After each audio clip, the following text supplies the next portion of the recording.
इस मूवी में एक 12 साल का लड़का है जो अपनी स्टेप मदर के साथ रिलेशन बनाना चाहता है। इस मूवी का नाम व्हाट द पेपर शो है।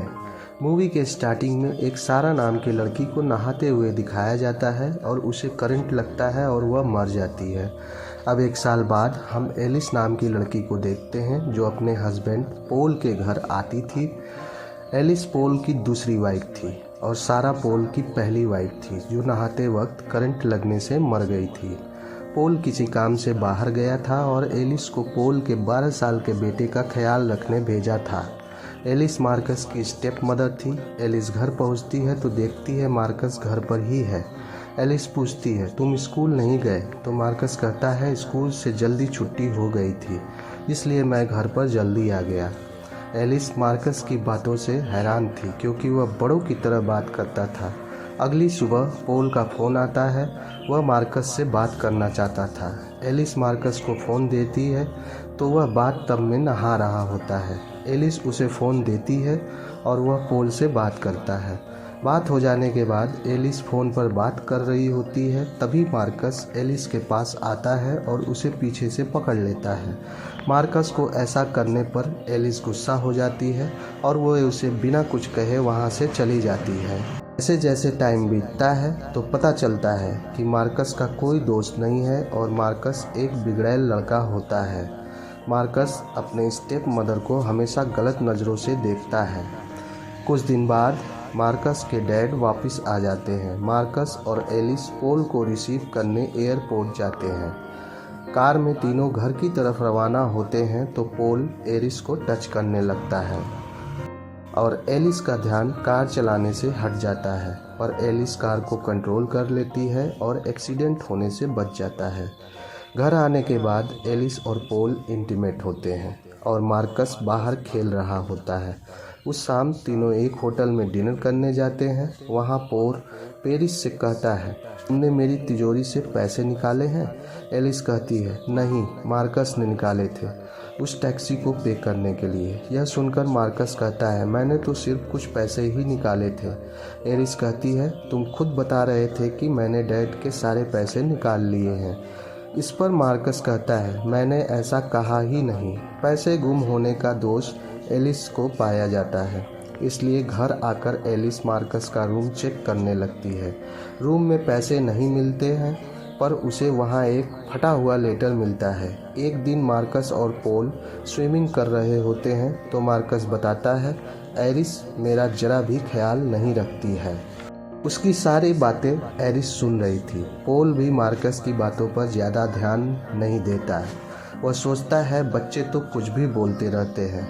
मार्कस पोल को ये भी बताता है कि एलिस ने मेरे रूम की तलाशी भी ली। एक दिन एलिस मार्कस के बारे में पता करने स्कूल जाती है। उसे पता चलता है कि मार्कस की कोई छुट्टियां नहीं चल रही हैं, बल्कि उसे स्कूल से निकाल दिया गया है।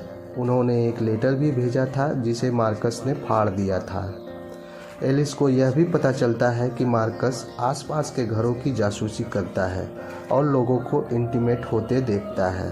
साथ ही स्कूल के आसपास भटकने वाली बिल्लियों को जान से मार देता है।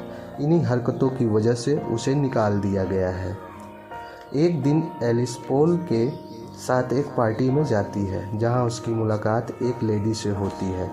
वो बताती है सारा मेरी फ्रेंड थी और उसकी बाथ टब में डूबने से मौत हो गई थी। अब एलिस को लगने लगता था कि मार्कस ने ही सारा को मारा था। एलिस ये सब पोल को समझाने की कोशिश करती है और मार्कस की सारी हरकतें समझाने की कोशिश करती है, पर पोल उसका यकीन नहीं करता। उल्टा उन दोनों की बहस हो जाती है। एक रात एलिस किसी काम से ऊपर वाले स्टोर पर जाती है और देखती है उसके बेडरूम के छत पर एक होल है जिससे कमरे का सब कुछ देखा जा सकता था। यह देख उसे मार्कस का ख्याल आता है और वह जान जाती है कि मार्कस उन दोनों को इंटीमेट होते देखता है। एलिस मार्कस के पास जाती है और पूछती है कि वो उन दोनों को इंटीमेट होते क्यों देखता है। मार्कस कहता है मुझे यह देखना बड़ा अच्छा लगता है। एलिस पूछती है क्या वह सारा को भी इसी तरह देखता था? तो वह कहता है सारा को देखने में उसे मज़ा नहीं आता था और कहता है वह तुम्हारी तरह हॉट नहीं थी। अब एलिस पूछती है सारा की मौत कैसे हुई थी, तो मार्कस कहता है उसे दिल का दौरा पड़ा था। यह सुन एलिस कहती है उसकी मौत करंट लगने से हुई थी, तुम झूठ बोल रहे हो। एलिस कहती है तुम बहुत जानते हो पर मुझे बता नहीं रहे हो। मार्कस कहता है मैं तुम्हें क्यों बताऊं, इससे मुझे क्या मिलेगा। तब वो उसे पैसे ऑफर करती है, वह मना कर देता है और कहता है उसे एलिस चाहिए। तब एलिस एक एक करके अपने कपड़े उतारने लगती है और मार्कस उसके सवालों के जवाब भी एक एक करके देने लगता है। वह कहता है सारा को हार्ट की बीमारी थी जिसके बारे में उसे डॉक्टर के लेटर से पता चला था। इसके बारे में किसी को पता नहीं था, उसने यह बात पोल को भी नहीं बताई थी। एलिस को लगता है मार्कस झूठ बोल रहा है और वह उस पर बिल्कुल भी यकीन नहीं करती है और वहाँ से चली जाती है। इसके बाद एलिस वह होल पोल को दिखाती है पर वहाँ कोई भी होल नहीं था। एलिस पोल को बताती है मार्कस उनके कमरे में झांकता रहता है पर पोल को उसकी बात पर यकीन नहीं होता है। लेकिन एलिस हार नहीं मानती है और सारा के मौत की इन्वेस्टिगेशन करने लगती है और उसे पता चलता है कि मार्कस ने ही सारा को मारा था। मार्कस ने सारा के बाथटब में ख़राब स्विच लगा दिया था जिससे उसे शॉक लगा और उसकी डेथ हो गई।